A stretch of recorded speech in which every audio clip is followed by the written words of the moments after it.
Барша қымбатты көрермендеріме қайырлы күн. Бүгін сіздермен бір қамырдан екі түрлі бәліш жасайтын боламыз. Қонақ шақыратын болсаңыз, қазіргі таңда торттарға қарағанда осындай бәліштерге деген сұраныс жоғары. Олай болса бастайық. Ең алдымен жұмсақ сары майға қант саламыз, 2 жұмыртқа салып жақсылап біріккенше араластырамыз. Және де арнама әлі тіркелмеген болсаңыз, тіркеліп кетуді ұмытпаймыз. Қопсытқыш саламыз. Електен өткізілген ұнымызды біртіндеп сала отырып, жұмсақ қамыр елейтін боламыз. Мен қамырға жоғары сұрыпты ұнды қолдандым. Пирогтарыңыз әдемі болып шықсын десеңіздер, сіздерге де жоғары сұрыпты ұнды қолдануды кеңес етемін. Әркімде ұн әртүрлі болғандықтан, ұнды бірден емес, біртіндеп салу қажет. Қамыр міне видеода көрсетілгендей жұп-жұмсақ болып шығуы қажет, яғни үстінен басқан кезде саусақтардың ізі қалса жақсы. Қамырымызды 15-20 минутқа тоңазытқышқа қойып қоямыз. Ол уақыт аралығында шоколадты пирогымыздың салмасын дайындап аламыз. Сапалы шоколадты су моншасында ерітіп алу қажет. Мен Рахат фабрикасының шоколадын қолдандым. 20% клейгейге қант қосамыз, жұмыртқа саламыз. Жақсылап араластырамыз. Барлық ингредиенттер біркелкі болып бірігуі қажет. Оның үстіне жаңағы ерітілген шоколадымызды құямыз. Оның үстіне какао саламыз, ұн саламыз. Тағы да жақсылап біріккенше араластырып аламыз.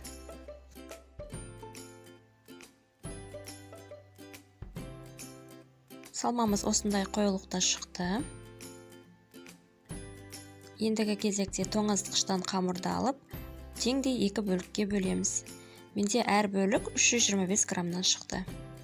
Формаға пергамент қағазын төсеп, сары маймен майлап шығу қажет. Үстінен біраз ұн сеуіп, жаңағы қамырымызды біркелкі етіп орналастырамыз. Пергамент қағазы болмаса, қолданбай-ақ қоюға болады. Формаға қамырымызды ернеу жасай отырып орналастырып алған соң, шанышқымен тесіп шығу қажет. Және үстіне жаңағы дайын болған шоколадты салмамызды саламыз. Духовкаларыңызды алдын ала 15-20 минут бұрын 170 градусқа дейін қыздырып қою қажет. Пирогымызды қызып тұрған пеште 170 градуста шамамен 30-35 минут пісіріп аламыз. Әркімнің духовкасының қызуы әртүрлі болғандықтан, пісуге әртүрлі уақыт кетуі мүмкін. Ең бастысы қамыр сарғайғанша пісіріп алу қажет. Пештен шыққан пирогты бөлме температурасына шамамен 1-1,5 сағаттай суытып аламыз. Пирогыңыз одан әрмен дәмді бола түссін десеңіз, пирогты тағы да 1-2 сағатқа тоңазытқышқа қойып қойсаңыз болады. Шоколадты сүйіп жейтін жандарға бұл таптырмас пирог болып табылады.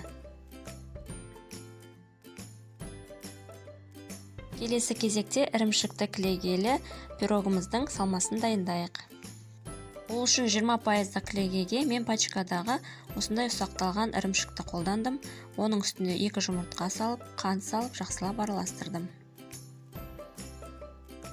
Барлық құрам бөліктер біркелкі болғанша араластырып аламыз.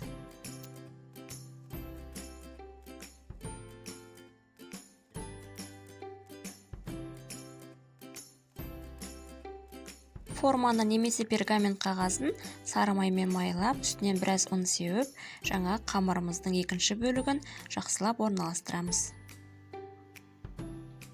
Шанышқының көмегімен осылай тесіп шығу қажет. Салмамызды құямыз және алдын ала 15-20 минут бұрын қызып тұрған пеште шамамен 30-35 минут 170 градуста пісіріп аламыз. Достар, сіздерге де дайындап көруге кеңес беремін. Егер менің нұсқаулығымды орындайтын болсаңыздар, сіздерде де дәл осындай өте дәмді, нәзік, ауызда еритін пирог шығады. Кескен кезде өте жұмсақ кесіледі, пирогтың қамыры қатып қалмайды, өз жұмсақтығын сақтап тұрады.